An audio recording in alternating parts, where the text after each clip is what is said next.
Is this the dagger?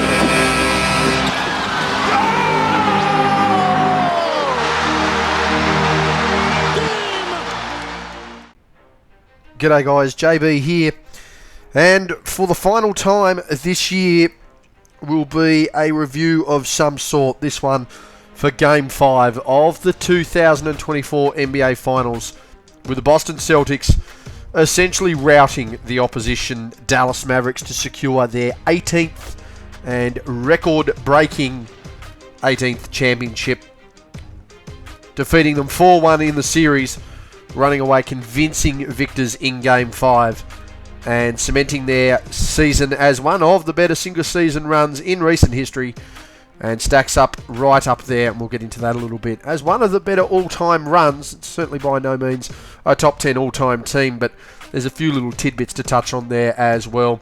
Of course, Jason Tatum overcomes that hump with a big finish to this series, a big title-clinching game. Jaylen Brown really made the most of all those voters who said he wasn't worth it, said that he wasn't there, said that he wasn't, deserved to be paid, wasn't all NBA, and really stuck it to them as well. So let's get into it. Let's get into Game 5 of the 2024 NBA Finals, with Boston getting the win, 106-88. That man on screen, Jason Tatum, the best player on the floor in Game 4, and a genuine case for Finals MVP, the way he closed out that series. 31 points, 8 rebounds, 11 assists to go with 2 steals, 2 turnovers, 45.8 from the field, 14.3 from deep, and 100% from the free throw line. The Finals MVP, and we'll get to him shortly, Jaylen Brown. 21 points, 8 rebounds, 6 assists, 2 steals to go with 1 turnover. Subpar shooting night for him, 30.4 from the field, 22% from deep, and 83.3 from the line. And Drew Holiday continuing to contribute, continuing to be a big factor, and just showing why he's been one of the pivotal contending pieces for teams for a lot of his career. 15 points, 11 rebounds, 4 assists and a block with 2 turnovers, 50% from the field, 33.3 from deep, 100% from the free throw line. For the vanquished Dallas Mavericks, Luka Doncic, 28 points, 12 rebounds, 5 assists, 3 steals, 7 turnovers. The numbers certainly not in his favour. The effort certainly not in his favour. 48% from the field, 22.2 from deep, 40% from the free throw line. For Kyrie Irving, he got his shots. They didn't drop, which certainly isn't ideal. And the unlucky streak, after stamping on lucky in TD Garden, continues. 15 points, 3 rebounds, 9 assists, 1 steal and a block. 31.3 from the field, a third of his makes from deep, and 100% from the line. And the Australian, Josh Green, a real pivotal piece, the real shining light in comparison to his other 2 teammates there. 14 points, 2 rebounds and a block, 62.5 from the field, made 2 out of 3 from deep. Through the first quarter, Boston led it by 10 on home. They'd returned home. They were ready to make a massive run at that championship there. So as I mentioned, 28-10 lead at quarter time. A huge opening blow at home in the first quarter really set the tone. They had a really massive spread of those involved. Everyone in the starting lineup getting points. Their bench rotations getting points. Everyone was involved. That ball was moving. Josh Green really was the man for Dallas to open up in a must-win game. However, that certainly does set the tone that Josh Green is the must-win player and the must-play player in order to be competitive in a Game 5. That's not a shot at Josh Green. That's just making a point that he's certainly the unexpected player. And we're not talking a Sam Hauser corner shooter. We're talking... we've got Kyrie Irving and Luka Doncic on our team. It was pretty much struggle street for Dallas though. Only 7 points from their starters, and 3 of the 5 players didn't score. 5 of those points themselves came from Luka Doncic. And to be fair for Boston, kept a clean sheet, didn't turn that ball over, so they were getting everyone involved. They weren't giving Dallas any opportunity, and their key avenues to goal certainly weren't able to pour any points in. So that was really easy for them. Through 2, it was Boston leading this one by 21. The game was essentially all but over. A massive second term, 39-28 to Dallas. So while they were able to put points on the board, they weren't able to stop the run. Another massive effort there by the Celtics. Jason Tatum, 12 points in that second term, really leading the charge, really wanting to secure it and eventually get the monkey off his back. Barrage deep ball shooting for the Celtics, winning the battle on the glass, really distributing that basketball. The Missoula ball isn't just that 3-ball stuff, it's getting on the glass, it's making that defensive effort, it's getting the ball into the hands of everyone that can get involved. Ultimately, it's what was winning them the game. Again, the real concern there while it wasn't Josh Green in the second quarter for Dallas, it was Derek Jones Jr. Now, I know Derek Jones Jr. has had some really key contributions throughout the playoffs, but Derek Jones Jr. is known as a dunk contest winner. That's not a slight on him, that's just where his career still stands. So, again, no real firepower from Dallas for their stars at halftime. You know, wire to wire for Boston at this point. Still, they were wire to wire all game, but it really set the tone. And Peyton Pritchard did it again. You know, people are calling him a designated half-court shooter, but when Peyton Pritchard is all but going to seal the game with the only shot that he's going to take of the game, potentially one of 3 shots that he's essentially made all series, 2 of them from beyond 40 feet, makes the shot, Boston Garden erupts, and that is all it pretty much wrote for this game. Boston kept their noses well within touch. Dallas winning the next 2 quarters. They actually won the second half by 3 points. They won the third quarter 21-19, won the fourth quarter 21-20. But 3-quarter time, it was still well and truly over. Margin at 19, 86-67 in favour of the Celtics. Luka had 9 in that quarter, but the game never really changed. They had nothing left to give come the final term for Dallas there, and it really showed. To be fair, Boston really didn't take their foot off. They just kept it low scoring. They kept it competitive, and that's one thing you're going to really notice out of Boston here. They're going to blow you out of the water offensively, but defensively, if they're going to lose a quarter, it's going to be by 1 or 2 points, and you're going to struggle to put points on the board, and that's exactly what they did here. Kept their foot on it, happy to share the love. Realistically, it was one of the most inefficient quarters by either team throughout this series. Both sides shooting under 40% there, really making it a grind-out contest. That's just how the Celtics like to make it when they really need to.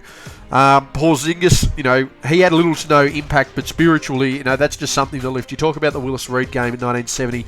Again, completely different context when you look at the heart and soul of what Willis Reed was to New York. Still, to me, the greatest Knick to ever play. You know, little to no impact, but it's just the fact that he wanted to be out there. He wanted to win that championship. He wanted to feel like he was involved. Great to see him out there, and of course doing it against his old side. Finally, last quarter, as I mentioned, 21-20 in favour of Dallas, but that final score of 106-88 in favour of Boston. They deliver that 18th championship there, a 4-1 series lead, and crucially there, the finals MVP, Jaylen Brown, had a really nice run for himself there. Over the series, he had 20.8 points, 5.4 rebounds, 5 assists, 1.6 steals, and 0.8 blocks on 2.8 turnovers. Had a really bad final game there, so 44% from deep, from the field, I should say. Certainly not as complimentary as it had been before this game. 23.5%, very much the same from deep. 73.3 from the free throw line. He proved to be pivotal in the first 2 games. Crucial in Game 3. And as good a support there in Game 5 as he needed to be.